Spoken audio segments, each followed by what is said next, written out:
Welcome to the Real Spill, where we spill the tea. I'm Rachel James, reporting from Crosby Hall, and let's get into it today. So today's segment is gonna be a little bit different. I have the pleasure to be interviewing a 1891 Hot 10 artist, Miss India Imani. I go by two different names, y'all. In the sports world, India Powers. When I'm singing, I have that mic behind me. It's India Imani. Well, thank you so much for interviewing with me today. So I'm just gonna ask you a few questions about how you got to where you are and just about yourself. Ooh, Are you ready? Yeah. All right. So, where are you from originally? I'm from Charlotte, North Carolina. I'm a Charlotte native, so I'm right down the street, the 704, you know.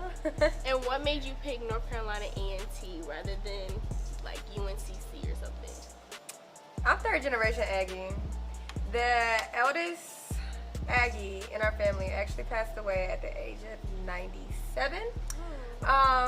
And it's just so funny because it's just like when I see like these different halls and stuff, I know which hall she grew up. She lived in Holland Hall. That hall is like, it's so old. It's so old. But she was so old. So it kind of like runs through my blood. Aggie bred, Aggie blood, everything. Right. So North Carolina A&T is just where I'm meant to be. My mother has been bringing me to homecoming, seeing the parade since before I was born. She was a little pregnant with me.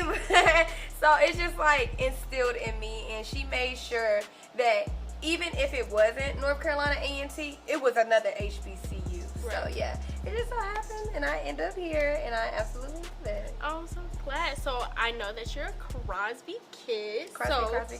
What made you want to be in journalism?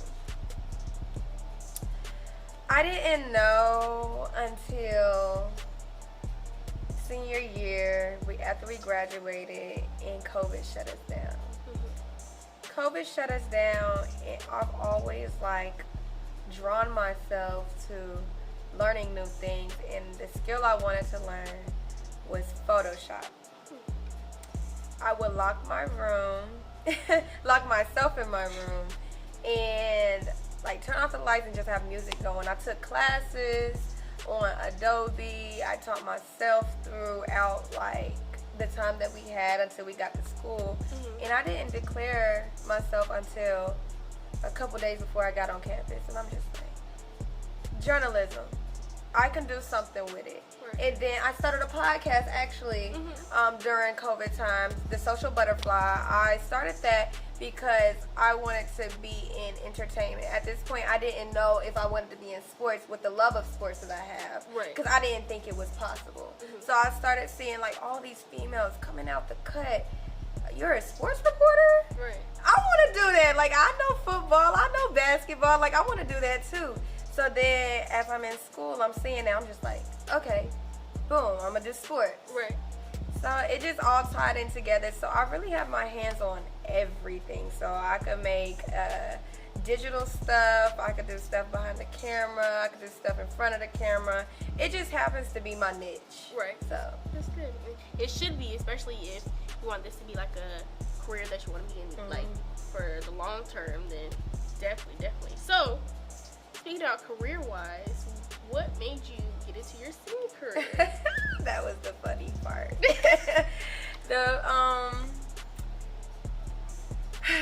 Okay, so I was 7 years old. I'm gonna start way back. Okay, there you go. And it was this song, "If I Ain't Got You" by Alicia Keys.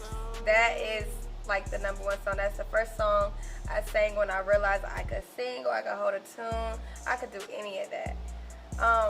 My mother, she would hear me sing all the time, and I remember like she would try to get me out my shell. And then one day we went to church, and the pastor always asked me, "Are you gonna sing for us, India?" Because I remember like I was sitting next to my father. My father can sing. He plays the piano. He does all of that.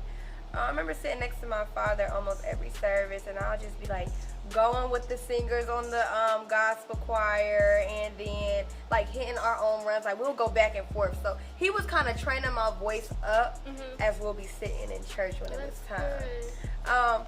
But a lot of people ask me, did I grow up in the church because of the riffs and runs that I can hit, of the soul of my voice that I can like present? Right. Nah. Really? I taught myself most of the time, so it's just like I know I can do it. With most of the stuff in life, I've taught myself.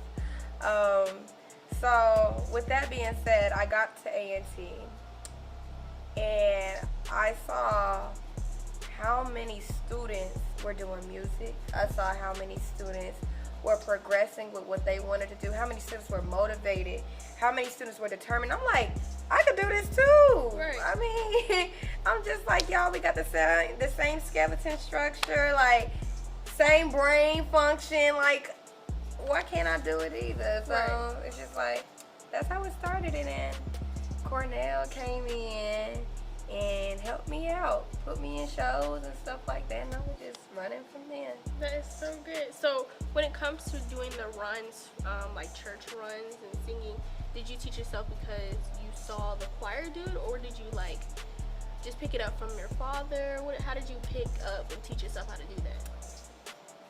With the riffs and runs, it's actually like, that's the hardest part. I would listen to Beyonce and I would repeat after her. Right. Everything she did, I would repeat after her. Jasmine Sullivan, repeat after her. If they could do it, I could do it. Right. And I don't know, that's just what I live by. I don't, never down the next person next to me. I like to, have a little competition. Like, Right. you want to do it, I can do that too. Right.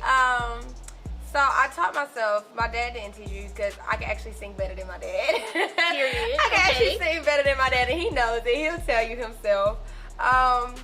It's just something that I just picked up and learned. Like, I learned how to whistle through Mariah Carey. I don't never whistle, Right. but I know how to do it because it's just, you gotta see somebody else do something that you want to do it. Right. Absolutely. So what's your favorite song by you that you've made? It's actually an unreleased song. Okay. Is it gonna be released? Yeah, it's gonna be released. Okay. It's actually an unreleased song. It's called Without Me. Because I was going through something and I had to, boss up real quick because I'm gonna be good, but you're not gonna be good without me because I'll put you on. Right. So it's just the build up of the song and how it does build up to the bridge, because a lot of singers, they don't do bridges anymore. I love a bridge because it gets people like, whoa, did she just do that? Yeah. But yes, it will be released soon. I don't have a date, but it will be released soon. It's been sitting, so yeah. Will the Reels will be able to get a sneak peek of it? Will it? Maybe. Okay, that's what we like to hear. Maybe. So, do you write your own music or do you punch it in? 100% write my own music. Good. 100%. I make sure before I go in the studio, even if I don't have something written, I'm able to hear a beat. I can hear a beat and sit there. I go off of stuff that I'm going through at that moment. It's easy for me to have like a moment where I don't know what I want to sing about. So then I take my friends' situations. Am I name dropping? No, I'm not name dropping. I'm just the person that they can vent to. So I can make a song out of that. And that's how I know, like, people have come up to me like, yo, I actually feel your song. Like, I have this feeling out, and I have Break Me Free. I've even had males come up to me and be like, I listen to it. Like, the words that you're saying is so relatable. And I'm just like, for real? Like, Right. for real? Like, I'm really making an impact on somebody or helping somebody get through something or making them feel like they're not alone in a situation, because we're not. We all go through the same things whether we know it or not. Right. So it's just, when going in writing, I don't know how to freestyle. I'm being totally transparent. I cannot freestyle. I have to write it down. My studio sessions aren't long because I usually have my beat when I go in and I have my lyrics written when I go in, so I can lay it down and we're good. Oh, nice. Does it take many takes for you to do it, or is it just like Many times, like, if I don't like something that I hear in the song, I'm able to be like, okay, cut this part out. I will sing over one part and then in the same tone, and then bring it all together with how I want to go about, right? how I want to run this, how I want to sing this, how I want to stay in tone with this. So it's just like, it's easy. It's not hard at all, but that's the only part I would say I would punch in. Right. You know? That's so cool. How does it feel to be listed at 1891 Hot 10? Honestly, I don't feel like I give myself enough credit. My friends told me I don't give myself enough credit because that's actually like something big, to be a part of something that's growing, to be a part of something that's being recognized. So with that being said, being a part of like the list is very beneficial to me and to others within the industry, because they know what I give off or what energy I give off to other people. So it's a good look for them and a good look for me. Right. I talked to a few of them a few weeks ago, and I asked about the relationship between all of y'all. So how do you feel the relationship is within the label, and is it family oriented? Are you guys together? Like, give us a little bit background on that. I feel like it is family wise, because we sometimes will argue, and it ain't nothing wrong with that. We might, as a family, you gonna have like your differences, and to talk about it is a good thing. Get it off your chest. But when we come into a studio, it's just like, let all that go. Put it in a song. Right. Shoot. Let all that go. I just did a collab. It's not coming out yet, with Nelly and Leak. So we was in there, and I was actually going through something. I was so mad. And they like, man, get in the studio, get in the booth. I'm like, all right, now get in the booth and tore the whole song up. I was just like, you know what, this is it for me. So I like the motivation that it comes from behind it, as we are a new organization, a new label. So it feels good. So I say it's a family. Yeah. Oh, that's so nice. So you guys are having a song come out soon, right? You can't get that one. You can't. You know, we always try to get the tea. But that's so good. Is there any last words would you like to give the Real Spill family? They know you because you are a reporter, but what can you give us for the last little bit? Do what you love and stick to it. Don't ever let anybody tell you that you can't do something. You should have the confidence to be like, you can't tell me I can't do this. How you gonna tell me that?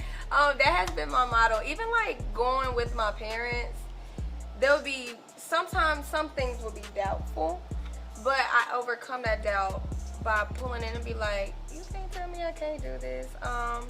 So with all that I have on my plate, to have that balance and to still have that passion, to still have that motivation to get through what I have gotten through, anybody can do it. You just gotta put your mind into it, and you gotta have passion behind it. Always have passion in everything you do. Absolutely. Passion will get you far. Well, that's all we have for this week. Tune in next week for more Spill Tea, and thank you so much for interviewing me. No problem. All right. And that's the real spill, okay? Right.